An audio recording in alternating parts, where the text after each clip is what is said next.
So today we're going to be talking about how to kill Bermuda grass and regular grasses and different things such as flower beds, food plots, vegetable gardens. I'll take you around. I'll show you a new product that I've started using this year. I really like it, but I'll tell you what, these mornings, they are hot, they are humid, they are beautiful for the first 3 hours, but once that sun comes out, it really is just blistering hot. And this is the time of year that your Bermuda is going to start to spread. I mean, spread like crazy. And it'll get into these flower gardens, and you need to find a product that is safe to use around flowers and broadleaf plants, but will kill the grasses. So here we go. If you have Bermuda grass moving into your flower beds, or if you have a bunch of Bermuda grass growing in your food plots, which I'll show you here in a minute, if you have a little bit of wind out there and it blows onto your flowers, guess what? It's going to kill it. Well, what if you have Bermuda grass or a lot of grass inside your gardens? Same thing. You're up there spraying that grass, and some of that glyphosate or whatever you're using gets on the other plants. It's going to kill the other plants. Well, that's where this comes in, this product. This is the first time I've actually used this, and I actually did a lot of research and reading on it, which is important to read the labels. So I have up in the fields, I have a lot of clover, turnip, brassica, radish. I'm going to be planting buckwheat up there, so I need something that won't harm those broadleaf plants. You know, we threw together this little flower garden over here. Well, guess what? Just like a lot of you, here you go. This Bermuda is just going to, look at that. Is that crazy? Now, that is crazy. Look at that. I'm going to put it up against my leg. It starts here, comes all the way up, comes all the way, look at that. That is crazy, man. It's all spreading in here. It's all spreading in here. But at the other house, we had the same issue where all this Bermuda spreads into your beds, and how do you kill it without risking this? That's where the GrassOutMax. Now the great thing, I'm going to link to 2 bottles. Most of you will use the small bottle. They also, which is a quart, I believe. And then they have a ½ gallon. But if you mix it in a tank sprayer, it's only like, it's ½ an ounce per gallon. So 1 bottle of this will probably last you for years. You don't have to worry about it. On the fields, I believe the spray rate is 8 to 16 ounces per acre. So you don't have to use a lot of this stuff, and that's what's nice about it. This is the larger bottle, and then I also have a smaller bottle, which is a quart, I believe. And I'm actually going to use my backpack sprayer because I want to spray down on that bed. I want to spray some of the vegetable gardens and a few other places. So it's just been one of those weeks. So after 3 years, my Field King sprayer has finally died. Some kind of electric issue in it. So I had to dump that into my hand sprayer, and I'm going to go back down and spray those flower gardens. But I want to show you what I'm doing up here. This is kind of a risky test that I'm doing for you guys because I'm in here. So along this side I have wildflowers planted, but you can see all the Bermuda and all the grasses moving in here. So I came through and I sprayed all this. Flowers, those are brand new little zinnias, grasses. So I've sprayed all that. We'll see what happens. Next, in the vegetable garden, I'm doing this test for you guys. See all the grasses that are growing in here besides that crazy butternut squash? So I sprayed this. We'll see what happens. The one thing you don't want to use, a surfactant when you're spraying ornamental flowers. That's one thing I did read. So like I have a bunch of grass right in here. I sprayed that. We'll see if it kills off that butternut squash. But back over in here, see all this Bermuda that's creeping in? I sprayed all this back over in here. So we'll see what happens. I should definitely see some results in 2 to 4 days.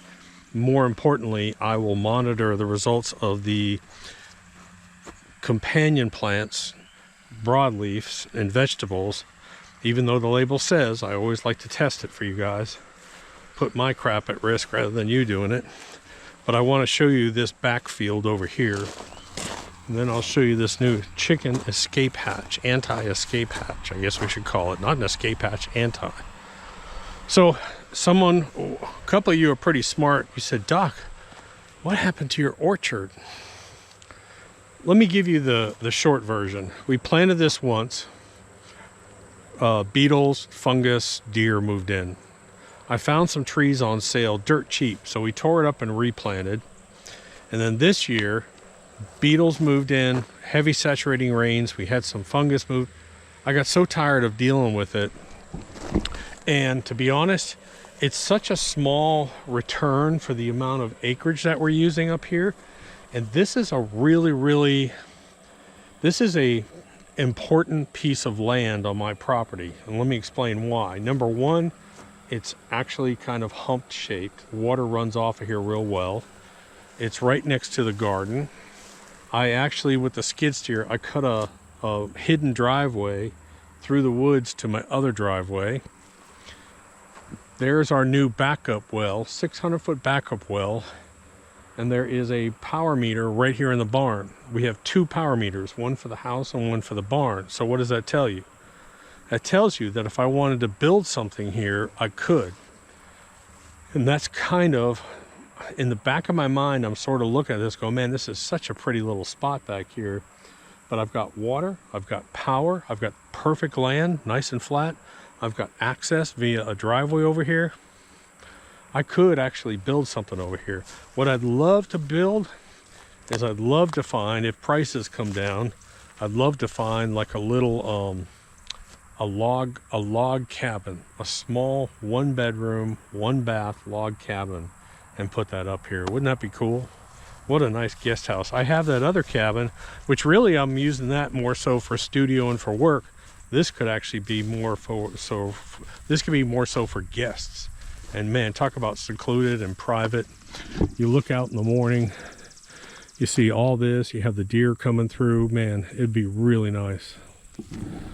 So anyways, I want to show you, oh, and one of the reasons why I came out here is, see all the brown? Bermuda had invaded here, and everything that's brown is Bermuda. All the other green that you see is more broadleaf. It just fried it. Same thing out in this field up here. I didn't know what I was going to do. I didn't want to come out here and spray glypho on this whole field, which is technically Roundup, to kill it all off. I didn't want to do that. So I finally found this GrassOutMax, and look at that. All this is Bermuda. Everything that's brown. Everything that's brown in here is Bermuda, and the rest of the green is all broadleaf. So we're redoing all these fields. I planted corn up there. Man, this product is a lifesaver for me. Okay, so they saw me pick up cucumbers. Watch them follow me once.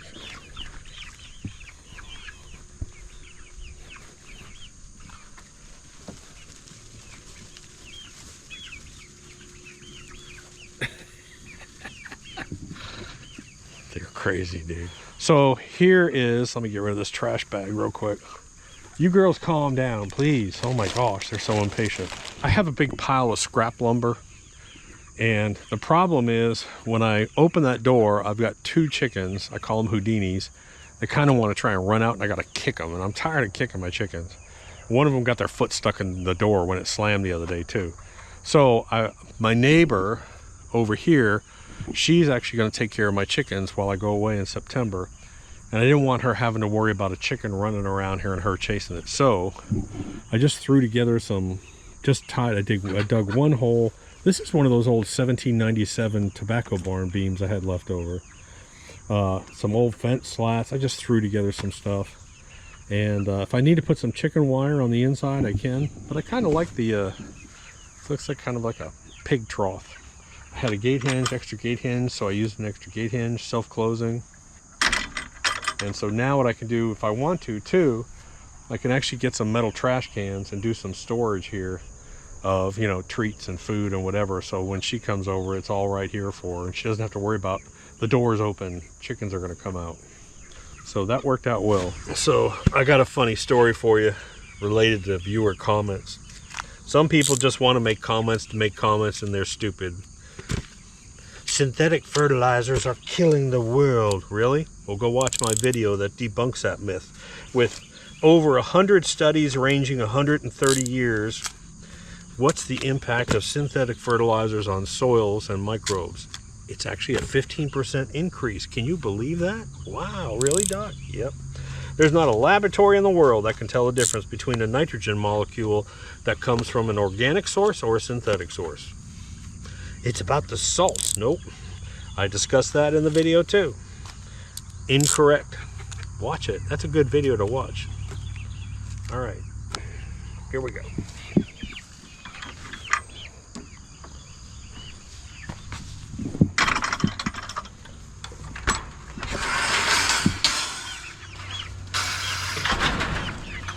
Watch out. I'm gonna step on your feet. Move, move, move, move, move. Oh my God, move. You're gonna get kicked. Chicken kicking, chicken kicking, chicken kicking, chicken kicking. Come on, move. You're gonna get stepped on. That's the only way I can walk through here, by the way. I'm not trying to kick my chickens, but I've stepped on their leg twice, and one of them got injured and sat under there milking it. At the camera, you stupid.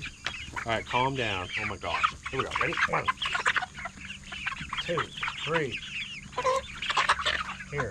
4, 5, 6, 7, 8, 9, 10.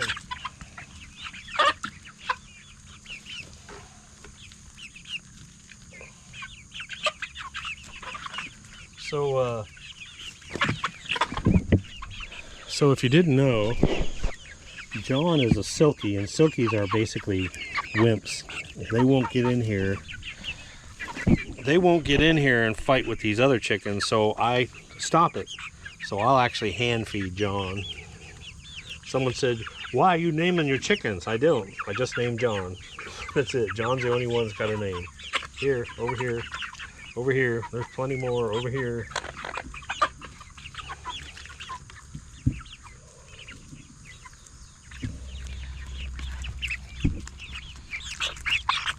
God, they're like dinosaurs, velociraptors. Look at them. Ah. Give me that human flesh. Give me that human flesh. Oh my God, watch out. What? Hold on. Man, you guys are a bunch of pigs, man. Oh, ow, ow, ow, ow, ow, ow, ow.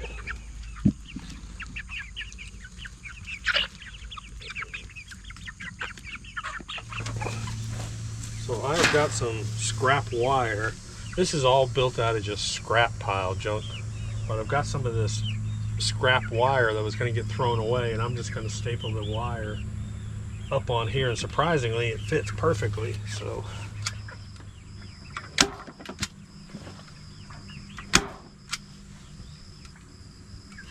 let's see how low this one will fit. That one will fit like that. Yeah, perfect.